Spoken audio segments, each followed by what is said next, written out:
Everyone, welcome to the Start Edu. Last video में हमने पढ़ा था about the various types of accounting and about the various users of the accounting.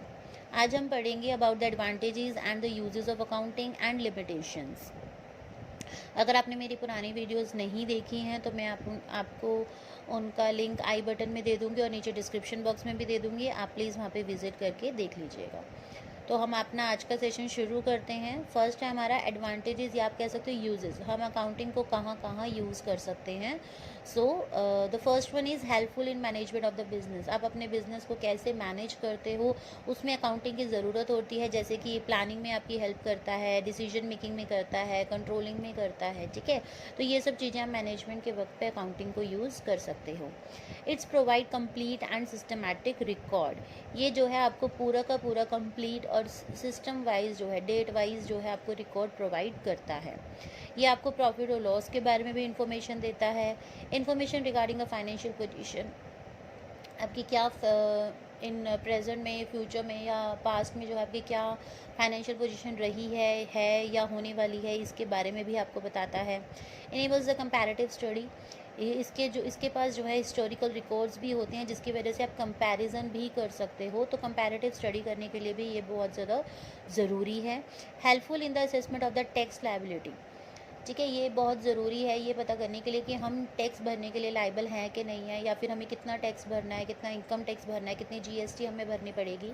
तो ये सब चीज़ हम अपने अकाउंटिंग्स को पढ़कर जो है, अपने अकाउंट्स को पढ़कर जो है फाइंड आउट कर सकते हैं। एविडेंस इन लीगल मैटर्स, अगर लीगली हमें आगे जाके कोई भी प्रॉब्लम होती है तो उसके लिए जो हमारे अकाउंट्स हैं वो as an evidence, as an proof के लिए जो है यूज़ हम कर सकते हैं।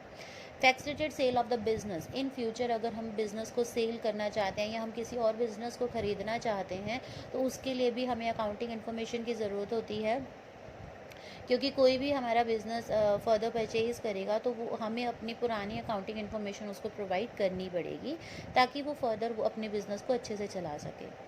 हेल्पफुल इन रेजिंग लोन्स, अगर हमें कभी भी लोन लेने की ज़रूरत पड़ जाए तो जो बैंकर्स होते हैं वो हमारी अकाउंटिंग इन्फॉर्मेशन को पढ़ते हैं ताकि वो ये पता लगा सके कि हम फर्दर अपने लोन को रीपे कर पाएंगे कि नहीं कर पाएंगे, हम इंटरेस्ट दे पाएंगे कि नहीं दे पाएंगे।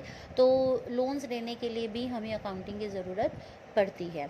Helpful in the partnership accounts, अगर हम पार्टनरशिप में बिज़नेस कर रहे हैं, पार्टनरशिप बिज़नेस जो है मैंने आपको बिज़नेस स्टडीज़ में पढ़ाया है। अगर आपको नहीं पता तो आप वहाँ पे जाके पढ़ लीजिएगा।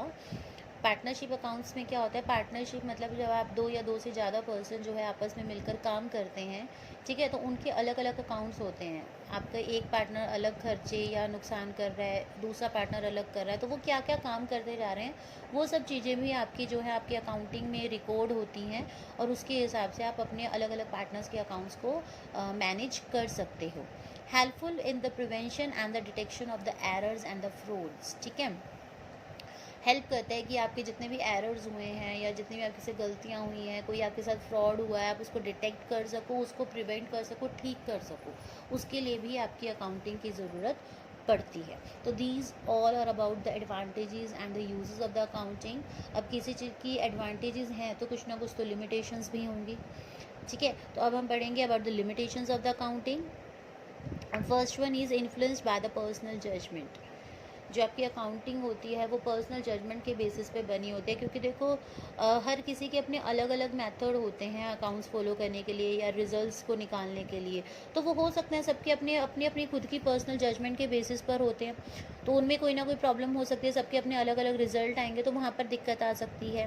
Based on accounting concepts and convention, concepts and conventions होते हैं, कुछ रूल्स होते हैं हमारे अकाउंटिंग के जो अभी हम आगे अपनी फर्दर वीडियोस में पढ़ेंगे डिटेल में, तब आपको ज़्यादा अच्छे से क्लियर हो जाएगा। कुछ रूल्स एंड रेगुलेशंस होते हैं, तो जितने भी अकाउंट्स होते हैं वो अलग अलग कंसेप्ट्स और कन्वेंशन पे जो है बने होते हैं, या हर कोई अपने अलग अलग कंसेप्ट्स और कन्वेंशंस को यूज़ करता है।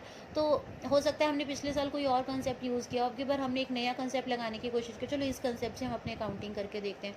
तो उसमें में क्या होगा कि आप उसको कंपेयर नहीं कर पाओगे। जब आप अलग अलग कंसेप्ट यूज़ कर लेते हो तो आप अच्छे से कंपेयर नहीं कर पाते, तो वहाँ पर दिक्कत आ जाती है कि अलग अलग कंसेप्ट्स और कन्वेंशन की वजह से जो है आपके अकाउंटिंग जो स्टेटमेंट्स होते हैं कई बार ठीक नहीं होते, आपके जो अकाउंटिंग रिजल्ट्स आते हैं वो अच्छे से नहीं आते।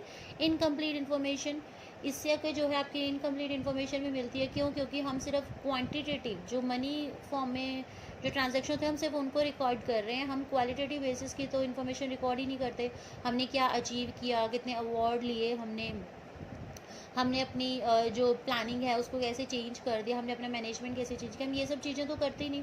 हमारे मैनेजमेंट की क्या क्वालिटीज़ हैं, हमारे बिजनेस की क्या क्वालिटीज़ हैं, हम ये सब चीज़ें तो अकाउंट्स में शो ही नहीं करते। तो हम कह सकते हैं कि इनकम्प्लीट इन्फॉर्मेशन हमारी अकाउंटिंग जो है हमें प्रोवाइड करता है।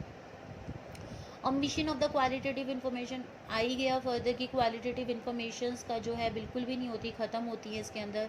बेस्ड ऑन हिस्टोरिकल कोर्स जो आपकी अकाउंटिंग है वो आपके पुराने कोर्स के ऊपर बेसिस पे चलते हैं। लाइक आपने एक टाइम में कोई एसेट खरीदा है, ठीक है, आप फर्दर उस पर डेप्रिसिएट कर रहे हो लेकिन पुराने कोर्स पर। आज की जो प्रेजेंट वाली कोर्स है आप उसके बेसिस पर कैलकुलेट नहीं कर रहे हो, तो उससे जो रिजल्ट होंगे वो अलग आएंगे।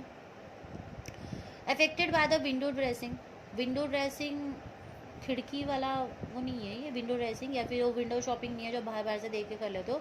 यहाँ पर विंडो ड्रेसिंग का मतलब है कि मैनिपुलेट करना, अकाउंट्स को मैनिपुलेट करना मीन्स अकाउंट्स को चेंज कर देना। हो सकता है आपकी किसी मैनेजर से जो है भिड़त हो गई है, तो उसने क्या किया, बदला लेने के लिए आपके अकाउंट्स में कुछ हेरा फेरी कर दी, या अपना कोई प्रॉफिट कमाने के लिए उसने हेरा फेरी कर दी, ठीक है। तो जो है ये मैनिपुलेट होने की वजह से भी जो आपकी अकाउंटिंग इन्फॉर्मेशन है वो गलत हो सकती है। नेक्स्ट एंड लास्ट है अनसुटेबल फॉर द फोरकास्ट। जब इतनी सारी लिमिटेशंस होंगी तो हम जो हैं अनसुटेबल होंगे, हम मतलब अच्छे से नहीं फोरकास्ट कर पाएंगे कि फ्यूचर में हमारा बिजनेस कैसे होने वाला है, कैसे नहीं होने वाला। तो ये थी हमारी all about the limitations of the accounting.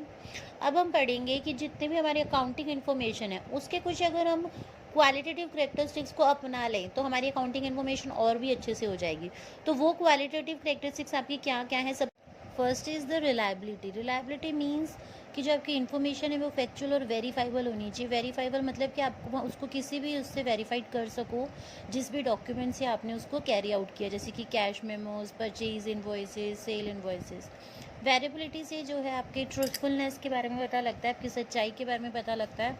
Cross check कर सकते हो आप अपनी इन्फॉर्मेशन, क्योंकि आपने अपनी इन्फॉर्मेशन या जो ट्रांजैक्शन आपने लिखी है वो बिल्कुल सही है या नहीं। और रिलायबिलिटी चेक करने के लिए जो आपकी पर्सनल जजमेंट होनी चाहिए वो बायस फ्री होनी चाहिए, मतलब आपका किसी के साथ पक्षपात नहीं होना चाहिए कि अच्छा ये मेरा बंदा है तो मैं इसकी साइड ले लेता हूँ, ऐसा कुछ नहीं होना चाहिए। सेकेंड है रेलिवेंस होता है कि आपके जो बिजनेस का ऑब्जेक्टिव है उसके अकॉर्डिंग जो है आपकी अकाउंटिंग इन्फॉर्मेशन होनी चाहिए। Information must be capable of making differences in the decision, और जो इन्फॉर्मेशन है वो ऐसी होनी चाहिए कि आप अपने डिसीजन के जब आप लो तो आप उसमें डिफरेंस कर सको कि अच्छा पहले मेरा डिसीजन ये था और अब ये है। अकाउंटेंट को जो है इन्फॉर्मेशन जो है कॉमन और रेलिवेंट होनी चाहिए। अकाउंटेंट को ऐसी इन्फॉर्मेशन बनानी चाहिए जो सारे यूजर्स के लिए सेम हो और सबके लिए मतलब सारे उसको समझ सकें अच्छे से, इतनी रेलिवेंट आपकी इन्फॉर्मेशन होनी चाहिए। थर्ड है आपका अंडरस्टैंडेबिलिटी मतलब कि बहुत अलग अलग यूजर्स, अभी हमने वीडियो में पढ़ा था about the different users of your accounting. तो जितने अलग अलग यूजर्स हैं सबको अच्छे से आपकी इन्फॉर्मेशन समझ में आनी चाहिए। For this we should definitely include the explanatory notes with the statements and the transaction. तो इसलिए हमें हमारी हर स्टेटमेंट या ट्रांजेक्शन्स के साथ एक्सप्लेनेटरी नोट्स को जो है ज़रूर लिखना चाहिए।